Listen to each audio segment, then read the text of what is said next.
C'est une organisation qui mérite vraiment d'être étudiée dans toute sa complexité et pas seulement être réduite au 17 octobre 61. La Fédération de France, elle a été créée en octobre 1947. La Fédération de France va interdire à ses cadres de manifester. Ceux qui ont des responsabilités importantes n'ont pas le droit de manifester. Elle l'appelait à l'époque Fédération de France du PPA-MTLD. Tout ça pour préserver en fait la structure et l'organisation.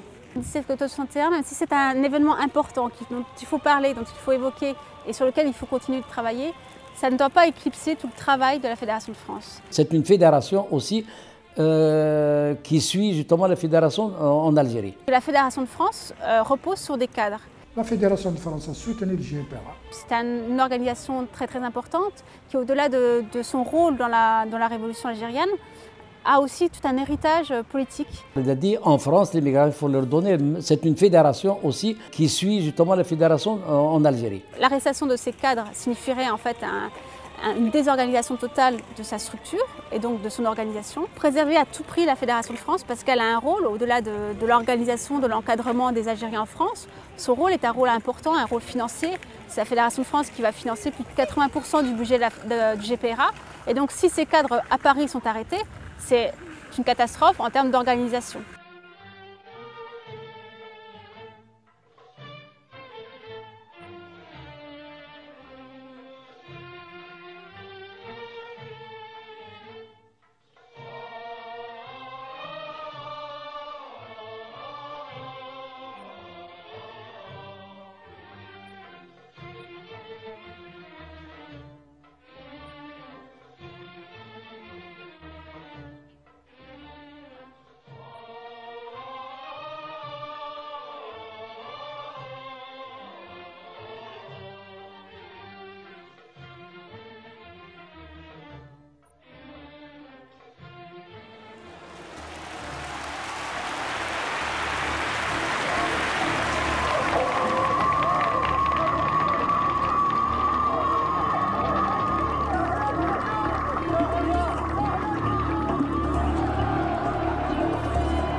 Vous savez, on parle toujours du 17 octobre 61, mais moi je parle de toute l'année 61, parce que il faut se rendre compte que l'année 1961, c'est une année qui est vraiment atroce à Paris, en particulier dans la région parisienne, pour les Algériens.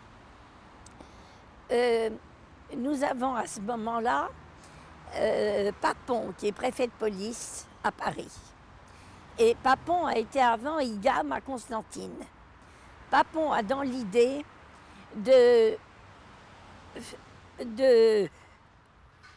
d'arrêter tout suspect, d'arrêter tout Algérien, pensant qu'en torturant, on va arriver à avoir des renseignements sur les chefs et autres, et que c'est ainsi qu'il envisage de conduire la guerre d'Algérie. Il veut imiter ce qui a été fait, au fond, pendant la bataille d'Alger. Si on parle, par exemple, de la manifestation du 17 octobre, bien avant, et je situe toute l'année 60 déjà, où il y a eu de la répression, des arrestations, des tortures, parce qu'on emmenait, la police emmenait des personnes du bidonville jusqu'au commissariat de Puteaux. Et là, effectivement, dans le commissariat de Puteaux, il y avait des caves et on torturait, on commençait à torturer.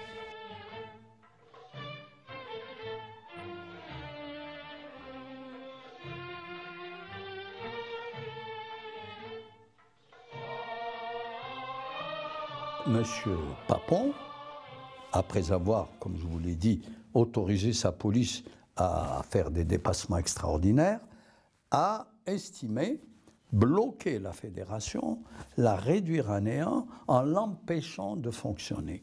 Et il prend le 5 octobre 1961 un arrêté par lequel il déclare qu'il il invite, entre guillemets, alors que c'était un ordre, les Algériens, à l'époque on ne disait pas algérien, puisque le mot algérien brûlait les lèvres, les Nord-Africains ou les Français musulmans vivant dans le département de la Seine. Ils sont invités à ne pas sortir à partir du 6 octobre de 20h30 jusqu'à 5h30 du matin. En prenant cette espèce de couvre-feu spécial destiné uniquement aux Algériens, il savait très bien qu'il allait bloquer le FLN. Parce que le FLN, les 99% des militants du FLN sont des ouvriers qui ne sont libres qu'après le travail.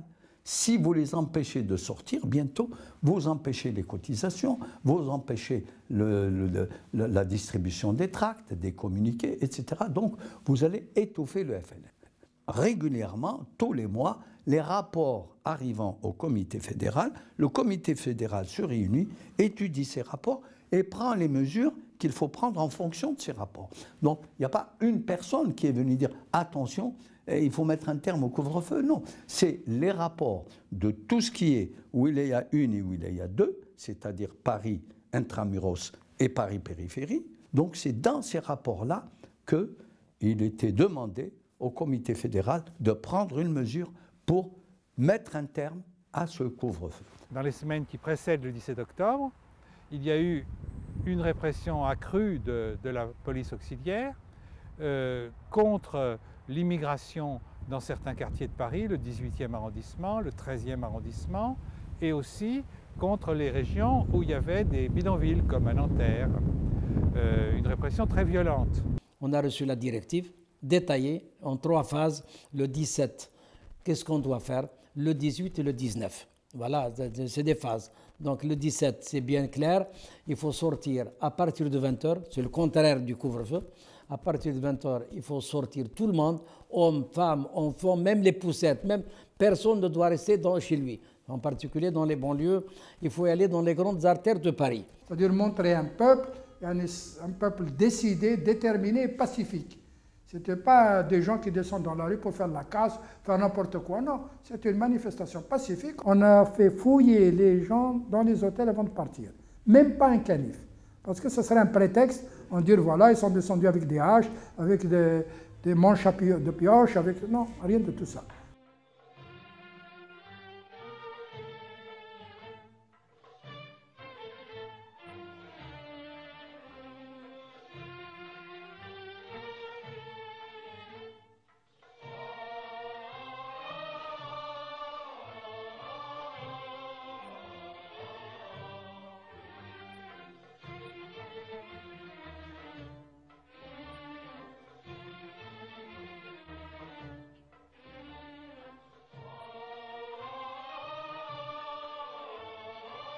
La direction de la Fédération de France et la direction du FLN et du GPRA ne voulaient pas, parce qu'on était dans une phase de négociation et il n'était pas question de compliquer les choses par une relance de la guerre en France. تبعنا القانون تاعنا احنا يعني اللي عطاونا مشينا هكذاك. الناس راحت معنا نقولوا كاينين اللي كانوا طاكسي وراحوا الباري، كاينين معنا نقولوا اللي هزوا الطوبيس، اما لا هما ما على بالهم، الخبر مشى ليهم، هما كلش سقدوه لنا قدامنا. اللي راحوا في المترو في الباب تاع المترو يجيو خارجين اطلع في الكار تاع البوليس، اللي في الطاكسيات منين يهبط من الطاكسي يطلع في الكار تاع البوليس. هنا معنا نقولوا القوه تاعنا احنا معنا نقولوا يعني هي القوه تاعنا منا هذه نقولوا من بونطواز ورجنطاي ورواح منا هذه كله منا احنا منا نقولوا من جانفيلي ونيار وكولومب ونانطير هذا وكل تروح منا معنا نقولوا لا على ديفانس. وهذاك اللي تجي معنا نقولوا من الرواي وغير ذلك كل تعقب على البوند النووي. ثم هما وين رصدوا لنا بالحركيه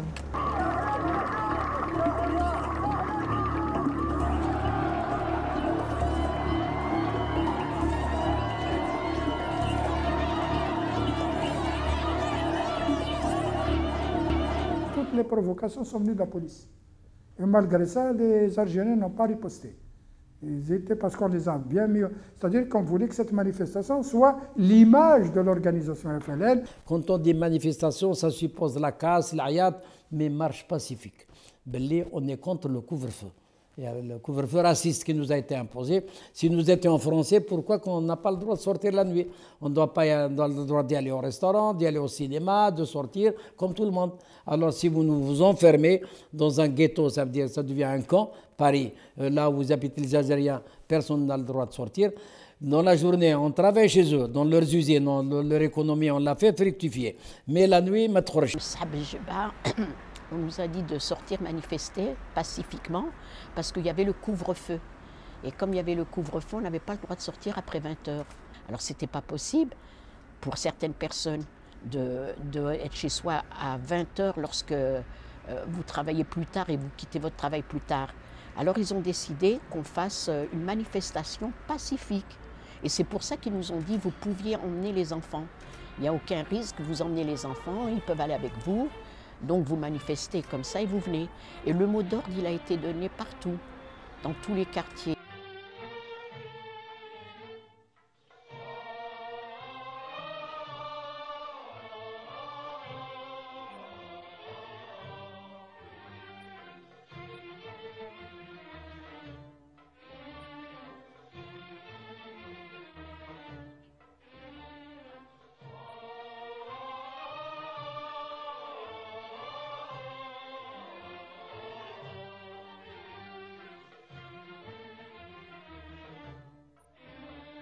Moi, à l'époque, je travaillais, j'avais mon bureau, une société rue de Miroménil, là-bas, pas loin du ministère de l'Intérieur et de la Présidence.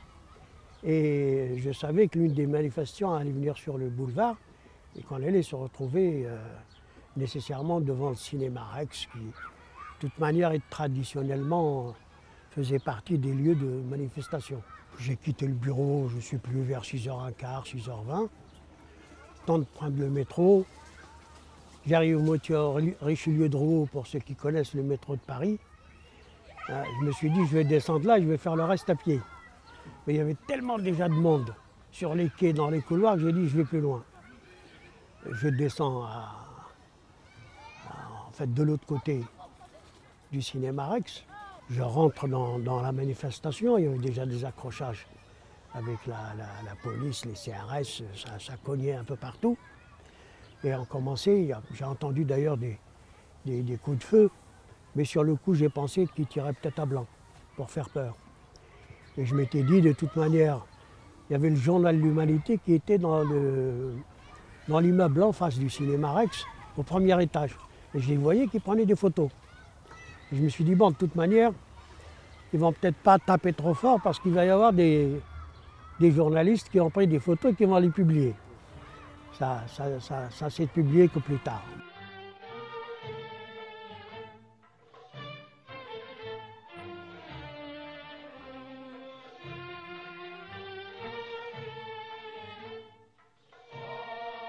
الذي حصل هو يعني الصدف كيف تكون يعني احيانا تكون جميله وتكون لفائده في اتجاه التاريخ.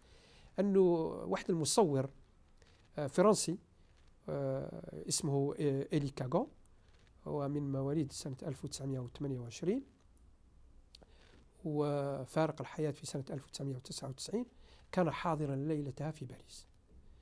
كان هاويا يهوى التقاط الصورة، وشاءت الصدف أن كل الصور التي يعني نحتفظ بها اليوم عما جرى أو أكثرها على الأقل، حتى لا نجزم، أو أكثرها التي نحتفظ بها عما جرى في 17 أكتوبر 61 هي لهذا المصور المسمى بإلي كاغون. إلي كاغون تحتفظ بصوره في مكتبة متميزة في باريس، وتحديدا هي اليوم في قلب جامعة نانتير، في مكتبة تسمى BDIC، مكتبة التوثيق المعاصر للتاريخ. والتقط صور فريدة من نوعها. لماذا؟ لأنها كانت تعبر عن وحشية القمع الاستعماري في بلد يتغنى بشعارات الديمقراطية في قمع المظاهرات السلمية. Il se trouve qu'au moment des événements du 17 octobre 61, j'étais dans mon bureau et le lendemain arrive dans mon bureau un certain Elie Kagan, qui était un photographe et qui passait ce jour-là par hasard sur les grands boulevards et qui a vu des milliers et des milliers d'Algériens qui défilaient pacifiquement pour réclamer plus de liberté. Vous savez que le préfet Papon avait à l'époque interdit aux Algériens de sortir après 20 heures. Ils venaient de Nanterre, ils venaient des banlieues, mais ils venaient de Paris aussi. Et les CRS et la police, sur l'ordre du préfet de police Maurice Papon, matraquaient. Et Kagan a pris des photos et est venu me voir personnellement en me disant, tu sais, voilà je le connaissais puisque je l'utilisais, voilà les photos que j'ai pu prendre, il n'y a pas beaucoup de journaux qui veulent les prendre, ils ont peur d'être saisis, et puis comme c'est encore la guerre d'Algérie, ils ne savent pas très bien comment les choses vont se passer, quelle va être la réaction de la population française.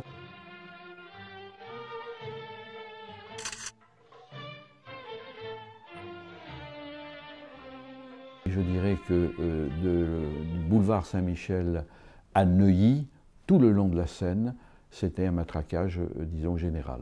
Alors vous connaissez, c'est pas moi qui dirais le nombre de morts, on a mis beaucoup de temps à savoir combien il y en avait réellement, puisque le gouvernement minimisait, que de l'autre côté on donnait des chiffres qui apparaissaient quand même assez astronomiques. On sait quand même qu'il y a eu des centaines de morts et des centaines d'Algériens précipités dans la Seine.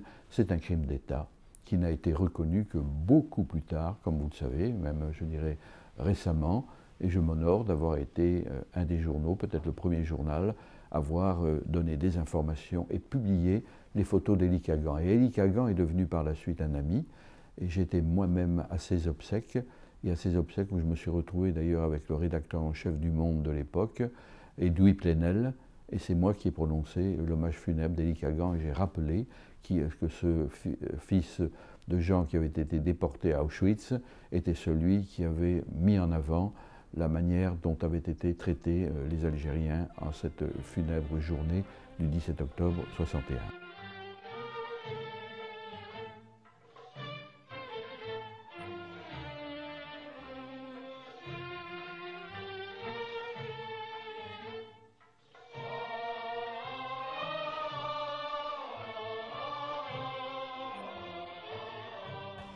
J'ai joué du culot, un panier à salade avec un gradé à côté. Il y avait d'autres flics ou CRS à côté. Je suis allé carrément le voir en levant les bras, en lui disant « Mais qu'est-ce qui se passe? Il y a un hold-up, il y a une émeute, quoi hein ?» Et le type, comme en me regardant, il s'est dit « Celui-là, c'est pas un Algérien. » Il me dit « Où vous allez ?» Je lui ai dit « Écoutez, je rentre chez moi. » Comme si j'étais à 30 mètres de là. Il me dit « Allez. Dépêchez-vous parce qu'on ramasse les bougnoules. » Évidemment, je suis passé sans que les flics me mettent dans un des paniers à salade et m'embarquent. Déjà le lendemain, on savait qu'il y avait eu des morts. Et 2-3 jours après, on commençait à savoir qu'on a repêché des gens dans la Seine. Et moi-même, on a repêché un cousin qui a été jeté dans la Seine.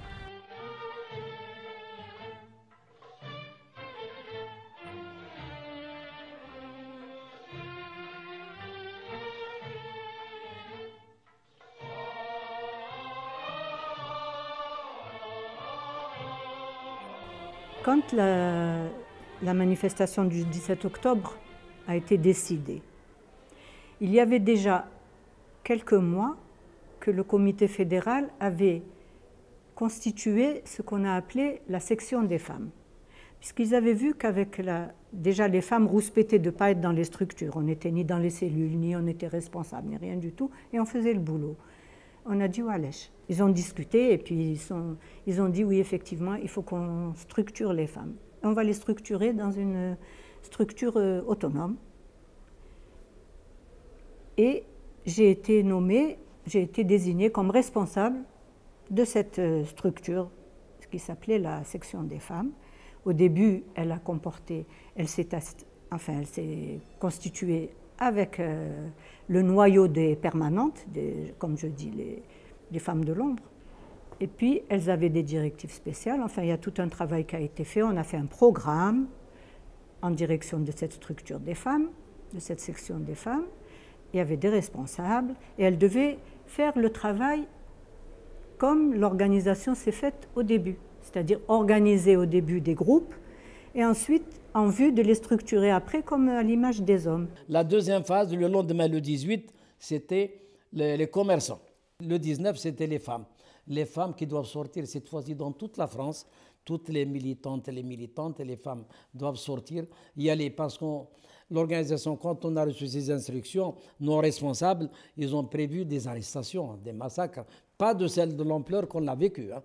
On a pensé aux morts, quelques-uns, une dizaine, etc., mais pas à l'ampleur que nous avons connue jusqu'à présent. Donc le troisième, dans toutes les femmes, au niveau de la France complète, ils doivent se présenter devant les commissariats, devant les prisons, devant les casernes, avec des slogans « Libérez nos époux, libérez nos frères, libérez », c'est pour ils savent qu'il y aura beaucoup d'arrestations. Mais quand il y a eu le 17 octobre, j'ai eu à répercuter la directive de la manifestation en direction des femmes qui étaient des militantes qui étaient déjà responsables de groupes de femmes pour qu'elles fassent, pour qu'elles organisent, pour qu'elles disent à ces femmes, elles les informent et qu'elles les organisent et qu'elles leur expliquent comment il fallait participer d'abord au 17 octobre et ensuite pour le 20 octobre. Le 20 octobre, c'est la section des femmes qui a animé. Mais bien sûr, tout ça a été contrôlé et dirigé par le comité fédéral. C'est pas moi, j'étais pas chef, hein. J'étais responsable, un lien entre le comité fédéral et les femmes qui militaient déjà. Donc, et celles qui militaient déjà ne participaient pas, ne devaient pas participer aux manifestations, toujours le même principe, protéger l'organisation. Dans le choix de l'organisation de la manifestation, il faut bien se rendre compte qu'on est dans une organisation révolutionnaire clandestine et que la Fédération de France repose sur des cadres. Et sa grande difficulté, c'est de former des cadres puisque la durée de vie entre guillemets d'un cadre est de quelques mois puisqu'ils sont très vite arrêtés. La Fédération de France va interdire à ces cadres de manifester. Ceux qui ont des responsabilités importantes n'ont pas le droit de manifester. Les militants vont manifester. Tout ça pour préserver en fait la structure et l'organisation. Quand on veut faire une manifestation globale, une manifestation générale, une manifestation qui frappe l'opinion, il ne faut pas qu'en contrepartie, on risque de perdre toute la structure. Là, ce serait un échec. Il faut éviter de... Parce que si votre structure disparaît, on ne peut pas dire que ce soit une réussite. Là, donc avec les ordres qui ont été donnés, bien sûr, on s'attendait à des arrestations, mais on savait parfaitement que la structure n'allait pas être détruite. La directive qui est venue, premièrement, les responsables permanents ne doivent pas faire partie de la manifestation. Les permanents, je dis bien permanents, ceux qui travaillent que pour l'organisation. Ils ne travaillent pas dans les usines, ça veut dire les permanents, on touche une permanence. Le chef de région, il y a même des chefs de secteur, super secteur, soit permanents, quelques-uns, mais les chefs de région, les chefs de zone, des super zones, des wilaya ne doivent pas participer aux manifestations. Ils doivent rester chez eux et surveiller à partir de chez eux par le biais des Français du réseau Janson, avec lesquels nous étions en contact. C'est eux qui nous ont rapporté les informations de l'extérieur, qu'est-ce qui se passe, chacun dans son quartier.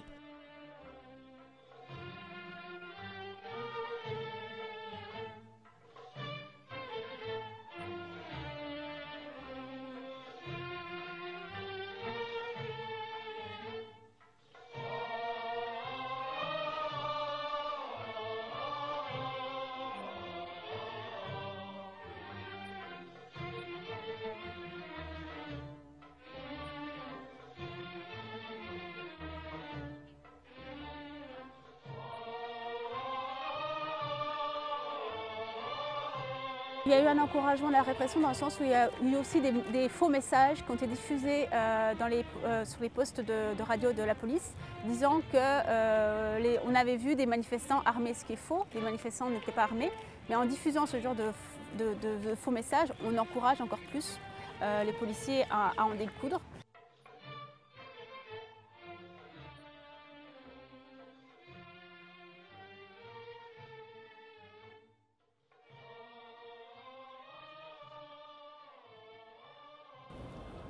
La haine, on la rencontrait beaucoup plus à l'état brut, je dirais, dans les forces de police.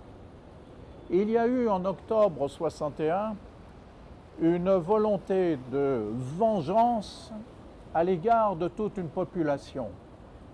Toute une population repérée en fonction de l'apparence physique, en fonction de l'idée que les policiers se faisaient de l'Algérien. Ce qui fait, je vous le rappelle, qu'il y a eu de nombreux Marocains qui ont été aussi victimes, des Tunisiens et d'autres. Ces crimes ont été commis en fonction de l'apparence physique des gens. Et ces crimes ont été commis avec, à mon sens, comme moteur la haine raciale. Ces messieurs-là ils étaient prêts à sacrifier toute la France pour que l'Algérie reste française. Ils n'avaient pas encore compris la phrase de Gaulle, on a assez avec la marine à voile. Hein. Ils ne savaient pas, pour eux, l'Algérie est française, hein. Du moins pour eux, la terre est française. Et les Algériens ne le sont pas. Le préfet avait la possibilité d'interner tout suspect. Vous savez, le mot suspect, c'est vraiment très large. Et ils ont osé interner ces hommes dans les lieux où ils ont été torturés. À Paris, l'Algérien devient vraiment le visage du FLN. Et pour ceux qui sont partisans de l'Algérie française, c'est intolérable. Leur présence gêne. Et donc, ces hommes qui sont en France pour travailler sont vraiment victimes d'une violence, d'une brutalisation. Le 10 septembre, vers 21 h, il rentrait chez lui. Il habitait Nanterre. Il est arrêté par un quart de... Je fus arrêté par un quart de police secours. Les 5 policiers qui étaient dans le car ne me demandaient rien, mais me firent monter dans le car. Ils me fouillèrent, mais ne trouvaient rien. Les policiers firent une ronde à Nanterre et à la Garenne. Ils me disaient, n'aie pas peur, on ne te fera rien. On va t'emmener au commissariat. On me fit descendre. Puis un policier me dit, combien payes-tu au FLN? Je dis 3 500 francs, comme tout le monde. À ces mots, je reçus un terrible coup de crosse derrière l'oreille droite. Les policiers s'acharnèrent ensuite sur moi jusqu'à que je tombe par terre. Je savais alors que j'allais mourir noyé. Ils me prirent par les pieds et par les mains et l'on me lança. Je tombai sur une pierre et rebondis dans l'eau. Mais l'eau froide me rendit quelques forces et j'essayais de nager. Et il a fini par arriver dans notre cabinet d'avocat où il nous a raconté toute son histoire. On a porté plainte, on lui a fait porter plainte, évidemment, il fallait du courage, vous savez, pour ces hommes. On lui a fait porter plainte au procureur de la République, et puis on lui a fait porter plainte, il a également porté plainte en assassinat, en complicité d'assassinat contre Maurice Papon, préfet de police.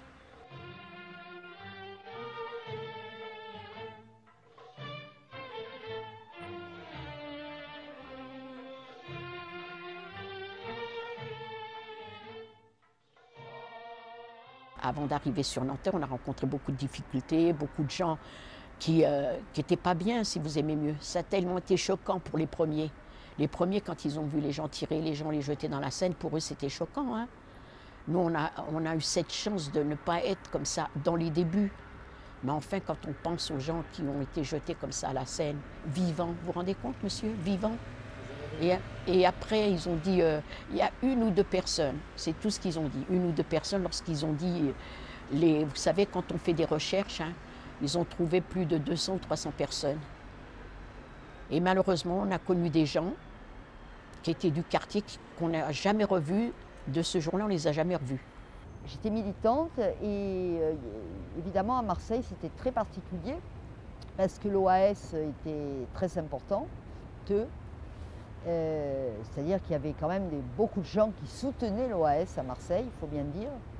Et il y avait beaucoup d'attentats de l'OAS à Marseille contre des militants. Et c'était assez difficile de faire des manifestations de toute façon comme à Paris. Mais j'en ai entendu parler à l'époque, probablement par les jeunesses communistes, puisque moi j'étais adhérente des jeunesses communistes. On a dit qu'il s'était passé quelque chose le 17 octobre à Paris. Vous savez que la presse a été interdite. Enfin, il y a eu rien n'est paru dans la presse.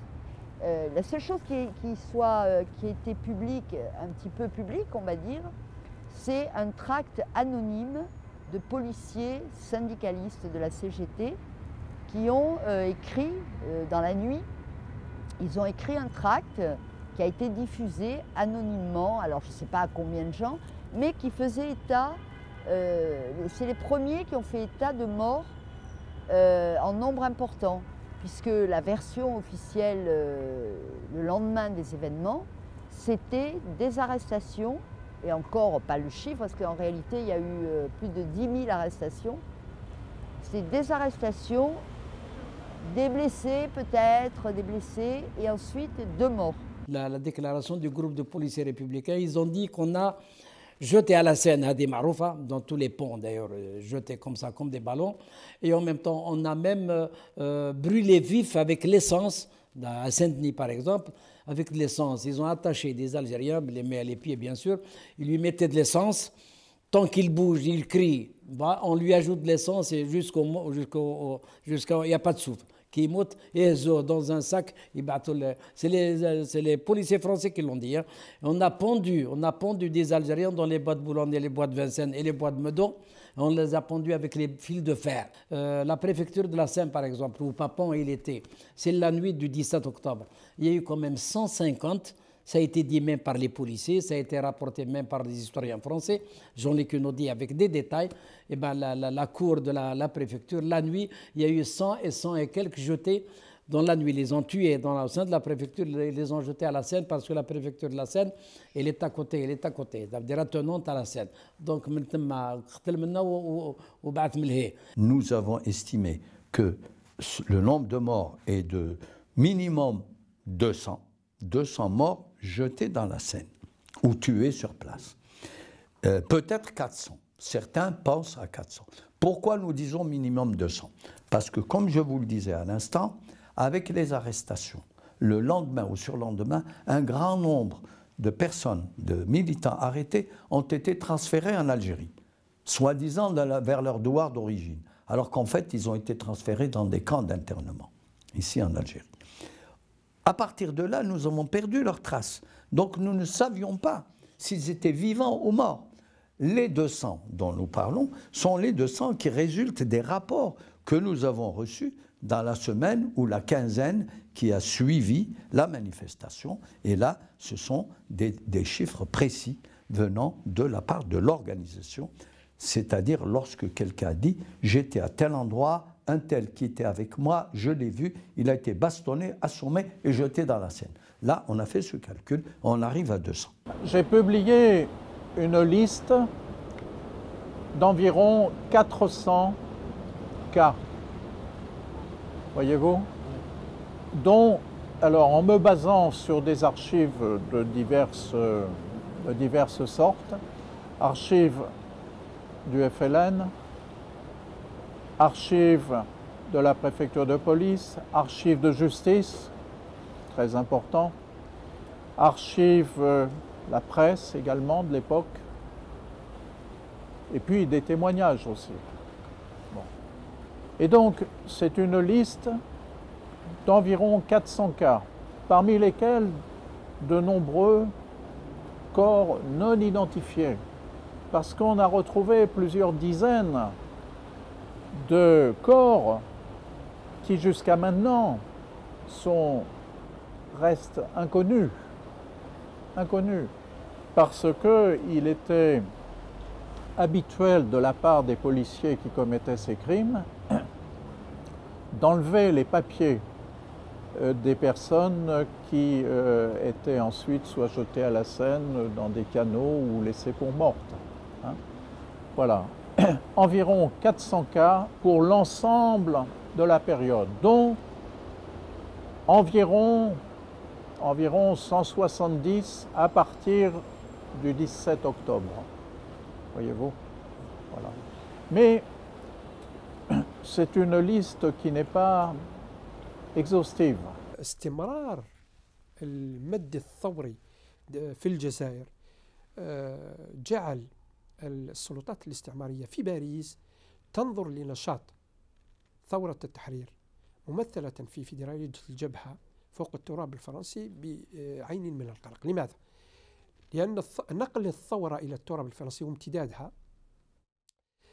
أصاب كثير من الذعر، أصاب الرسميين والعسكريين في فرنسا بشيء كبير من الذعر أولا، ثم تسبب في أزمات سياسية خطيرة، ثم تسبب في أزمة مجتمع وأزمة ضمير داخل المجتمع الفرنسي، هذه من جهة. لكن من جهة ثانية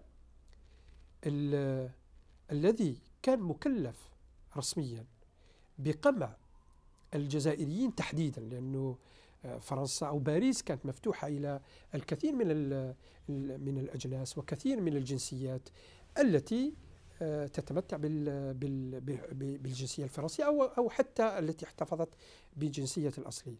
لكن الذي حصل أنه محافظ شرطة باريس، وللمفارقة الغريبة أنه محافظ شرطة باريس كان في عمالة قسنطينة في الخمسينيات، كان يشتغل في عمالة قسنطينة، ثم عين محافظ لشرطة باريس وكلف بتسيير الملف الأمني الخاص بالتعاطي مع الفرنسيين ذي الأصول الجزائرية، وهو أمر يعكس نزعة عنصرية في الحقيقة. وبطبيعة الحال ظلت العمليات التي تقودها فيدرالية جبهة التحرير في فوق التراب الفرنسي ينظر إليها على أساس أنها عمليات موجهة لضرب استقرار وأمن الدولة الفرنسية في العمق، وبالتالي أعطيت كل يعني الأضواء الخضراء لموريس بابون كي يتعاطى مع هذا الملف، ولكن بنزعة أقل ما يقال عنها أنها كانت عنصرية. Si on a laissé Papon après ce qui s'est passé le 17 octobre, c'est qu'on voulait bien. D'ailleurs, il faut se dire, il a toujours dit trois morts pour le 17 octobre, alors que moi je fais référence à Jean-Luc Naudy qui a dit et qui a vérifié toutes ces preuves, et je pense qu'effectivement il dit la vérité, il y a eu au moins 300 morts le 17 octobre.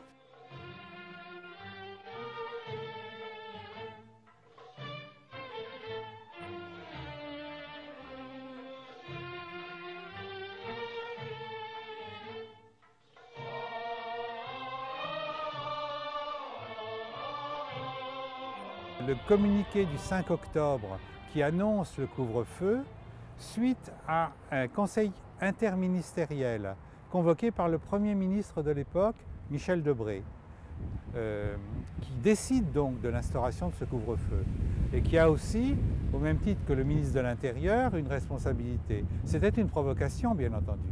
Une provocation qu'il faut mettre en rapport avec, à mon avis, les négociations qui se déroulaient à Évian et qui devaient aboutir aux modalités de l'indépendance de l'Algérie. Il y avait, à mon avis, dans le gouvernement de l'époque, des dissensions très vives entre, d'une part, le général de Gaulle, qui souhaitait aboutir à une paix rapide, et le Premier ministre Michel Debré, qui, lui, ne se résolvait pas à l'indépendance de l'Algérie. Il était toujours attaché à l'Algérie française telle qu'elle avait été proclamée comme but du 13 mai 58. Il en était resté là, si vous voulez. Il n'avait pas suivi le tournant du général de Gaulle.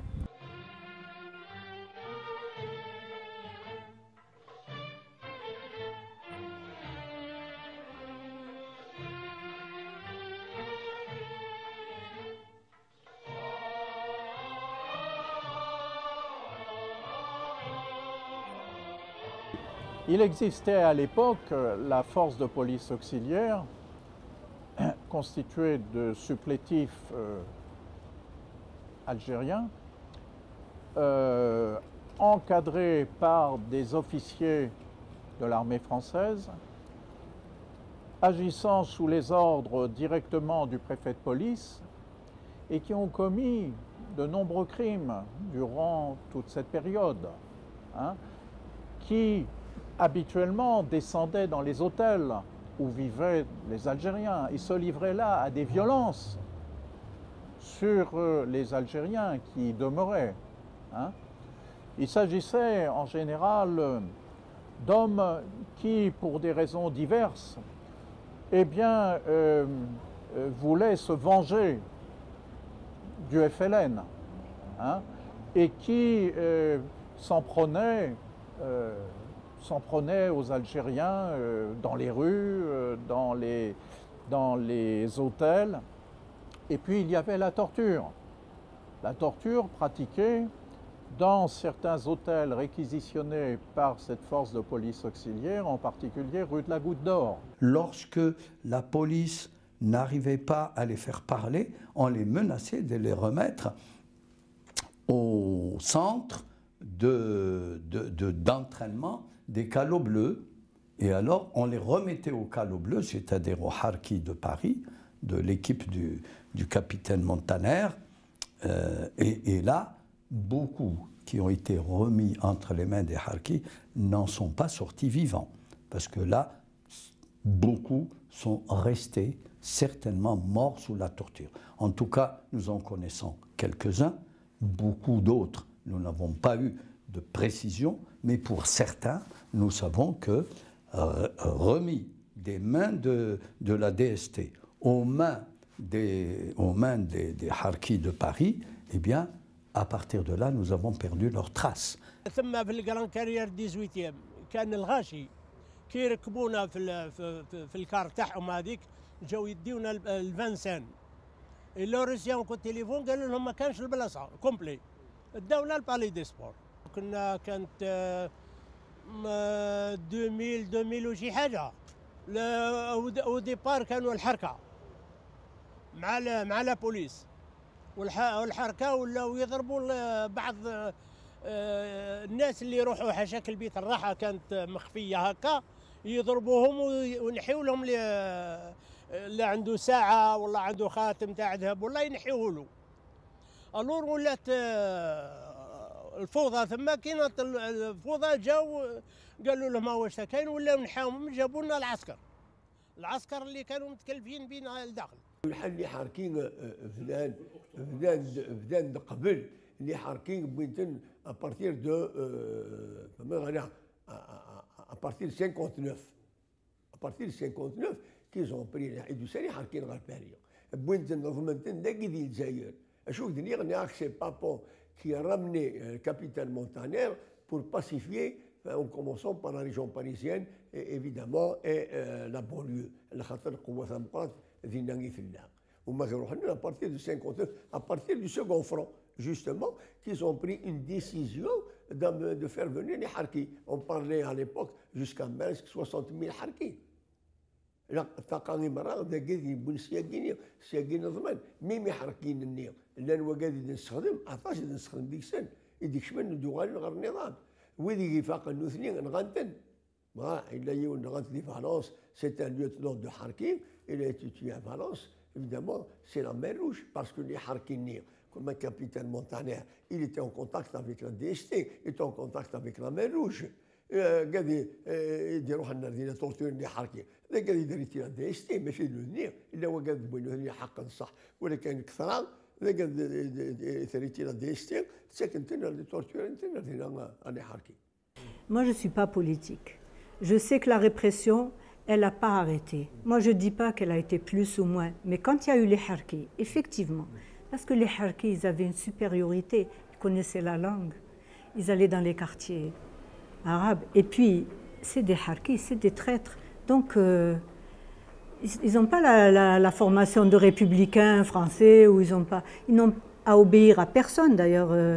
Ils n'ont pas à obéir à la loi. Ils sont là comme c'est des sbires, c'est des hommes de main. Donc ils ont fait des dégâts épouvantables. La préfecture de police va placer sur le pont de Neuilly, donc va faire appel à la force de police auxiliaire, alors que celle-ci n'est pas du tout formée au maintien de l'ordre. Donc c'est une force qui est une force répressive, qui ne sait pas du tout gérer des manifestants. Et eux, on va les placer au pont de Neuilly et on va les armer. Donc ils ont des armes. Donc, ça veut dire qu'en fait, même si d'un point de vue rhétorique, la préfecture de police va dire à ces hommes pas de violence, concrètement, en plaçant des hommes qui ne sont pas formés au maintien de l'ordre, en leur donnant une arme, et surtout des hommes qui ont aussi combattu depuis 60 contre le FLN, forcément, la préfecture de police s'attend à ce qu'il y ait des violences.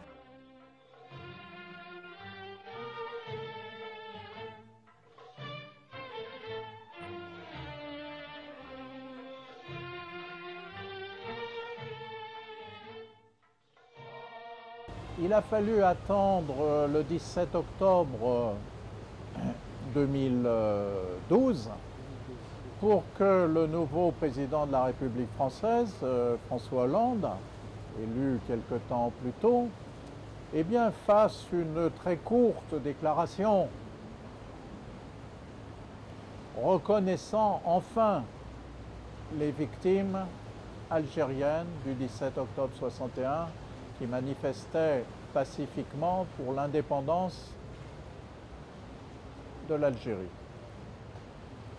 C'est une déclaration qui marque un changement par rapport au silence et aux dénégations antérieures.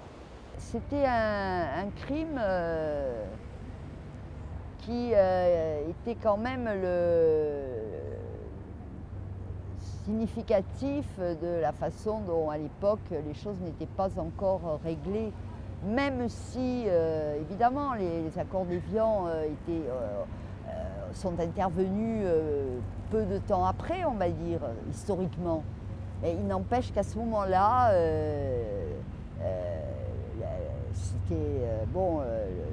la France n'était pas prête à accepter l'indépendance. On prenait à témoin le monde de ce que le colonialisme n'avait plus de raison d'être et devait s'arrêter.